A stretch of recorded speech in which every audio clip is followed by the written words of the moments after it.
Coucou à tous, bienvenue, c'est Algérienne dans la cuisine turque. Aujourd'hui, j'ai décidé de faire des sarmas. Donc, les sarmas, c'est les feuilles de vigne. Voilà, comme vous pouvez le voir. Donc, cela, c'est de mon jardin.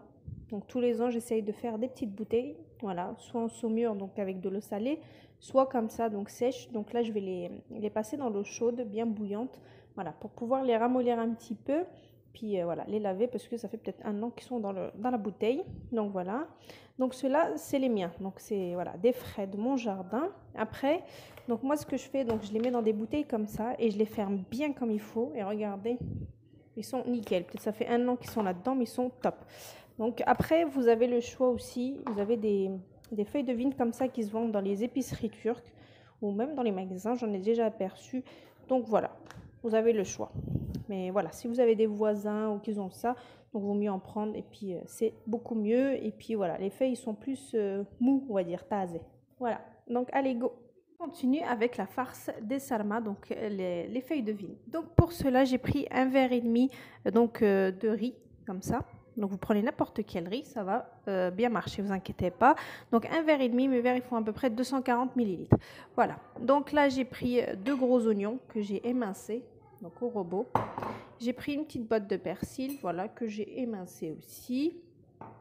J'ai un verre à thé d'huile, une cuillère à soupe de concentré de tomate, une cuillère à soupe de concentré de poivron, donc bien rempli les cuillères. Donc j'ai une cuillère à café de sel, enfin c'est même pas des cuillères à café, c'est des cuillères à thé, cuillère à thé de sel, une cuillère à thé de poivre et une cuillère à thé de piment de paillettes ou de paprika, c'est comme vous voulez.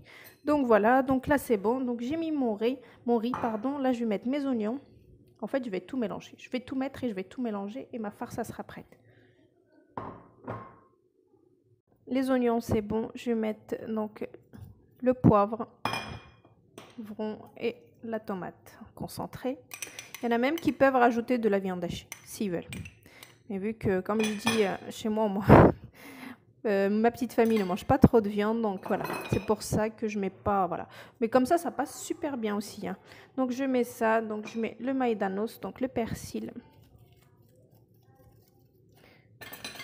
Bien sûr, sinon avec la viande hachée, c'est un autre goût. Ça donne un petit goût de viande, voilà. Vous n'avez pas besoin de mettre beaucoup, hein, juste un petit peu. Donc là c'est bon, je rajoute mon huile et je mélange et ma farce, ça sera prête. C'est super simple. Et voilà, donc ma farce, elle est prête, comme vous pouvez le voir. Donc après, les épices aussi, il y en a qui rajoutent de la menthe séchée, il y en a qui rajoutent de la nette, etc. Ça reste un choix après d'épices. Voilà, donc là, c'est prêt. Mes feuilles de vigne, ils sont là. Donc je les ai passées à l'eau chaude. Je les ai bien lavées, voilà. Donc je vais vous montrer deux façons avec lesquelles je fais mes sarmas. Donc déjà, si vous voulez, vous pouvez étaler comme ça va plus vite, comme ça vous mettez directement la farce. Voilà. Vous les étalez comme ceci. Ensuite, vous venez avec votre farce, vous en mettez bien au niveau de là. Juste cette partie-là, pour pouvoir fermer. Voilà. Donc ensuite, vous avez juste à travailler soit avec la main, comme ça. Donc vous venez et vous fermez. Vos sarmas comme ça, d'accord? Donc avec la main. Mais moi, je préfère une autre façon. Je vais vous la montrer. Donc comme je dis, il y a cette façon à la main que je fais de temps en temps, mais c'est rare. La façon que j'aime beaucoup, je vais vous la montrer tout de suite. Donc c'est celle-ci. Vous prenez un petit sac comme ça en plastique, vous mettez votre feuille de vigne. J'ai l'appareil, mais bon, je ne l'ai pas sur moi actuellement. C'est ma belle-mère qui l'a. Donc vous faites comme ça, vous essayez de bien fermer le premier. Ensuite, vous venez, vous mettez vos doigts là, au niveau de là, et ensuite vous enroulez. Et là, vous avez un résultat parfait. C'est-à-dire, c'est bien serré. Voilà. Je préfère ce système-là. Voilà. Je vous en fais un autre. Donc, vous en mettez là. Vous fermez juste en fait, juste histoire de pouvoir tenir. Vous mettez votre sac et puis vous l'enroulez. Voilà. Un dernier, donc vous mettez comme ça, vous fermez sur les côtés, vous pliez juste le premier, voilà. Ça, vous le rabattez par-dessus, vous mettez vos doigts là, voilà. Et ensuite, vous, comment dire, vous roulez. Et là, on a un résultat, mais voilà. Comme si c'était fait à la machine, donc il est bien serré, voilà. Et ça, j'aime bien ce côté, voilà. Donc, ce côté pratique pour pas que ça se défait, en fait, nos sarma. Voilà, donc c'est super simple. Ça fait comme la machine à sarma, en fait. Allez, un petit dernier. Hop là. Vous pliez. Vous rabattez juste le premier. Vous prenez votre sac, vous mettez par-dessus et hop, on glisse. Voilà.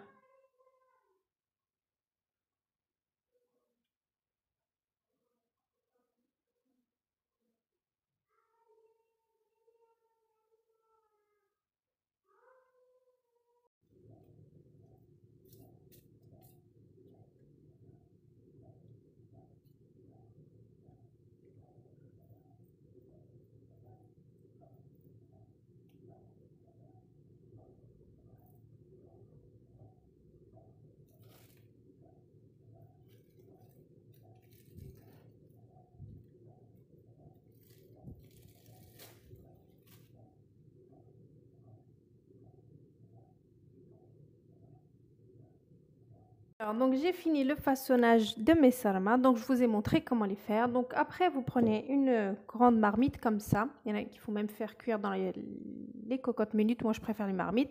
Donc voilà, donc des fois ça m'arrive de mettre de la viande, qui me reste des petits bouts que j'utilise pas, que je mets au fond. Il faut toujours mettre un truc au fond pour pas que ça colle. Il y en a qui mettent des pommes de terre. Moi ce que je fais, donc les grosses, voilà, soit ceux qui sont tachés, soit ceux qui ont le gros truc comme ça, là vous savez, bien épais, je sais que ça va être désagréable à manger, donc moi je les garde et je les mets au fond, donc pour pas que en fait nos sarmas accrochent. Donc ça c'est pour toutes les casseroles, hein. Donc n'hésitez pas à mettre, c'est vraiment une sécurité. Donc voilà, donc moi je mets ça comme ça et ensuite je vais commencer à les ranger bien comme il faut. D'ailleurs je voulais en garder une pour le dessus, une bien jolie, voilà. Voilà, et là je vais les ranger bien comme il faut et on va faire ça ensemble. Vraiment confiance, cette cocotte là, c'est la coquette, elle est super. Donc là je vais commencer à ranger mes sarmas bien comme il faut. Il y en a qui les mettent debout, moi je les fais à l'ancienne.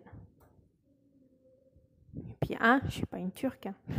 J'essaye, mais voilà, on n'a pas tous le coup de main, mais bon, s'il n'y a rien de compliqué à faire aussi, hein, ça,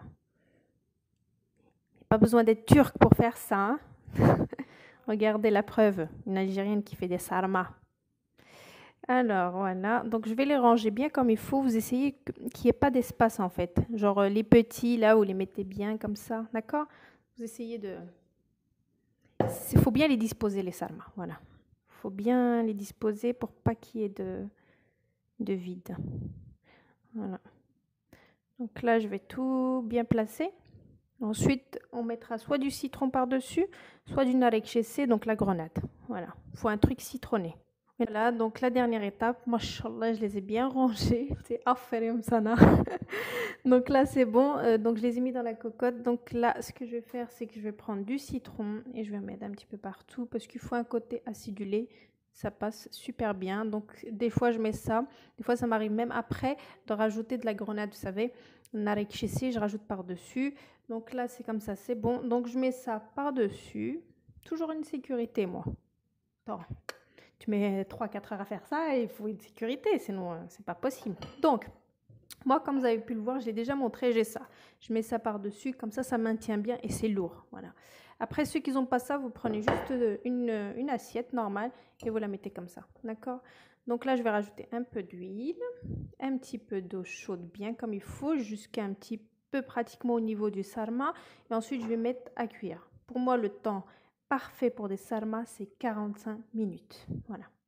L'assiette, ça fait très bien les faire, vous inquiétez pas. Donc moi, j'ai ça. Donc, je l'ai pris de Turquie. Je ne sais pas s'il y en a ici. Donc, je vais mettre un petit peu d'huile. un petit peu, pas non plus énormément.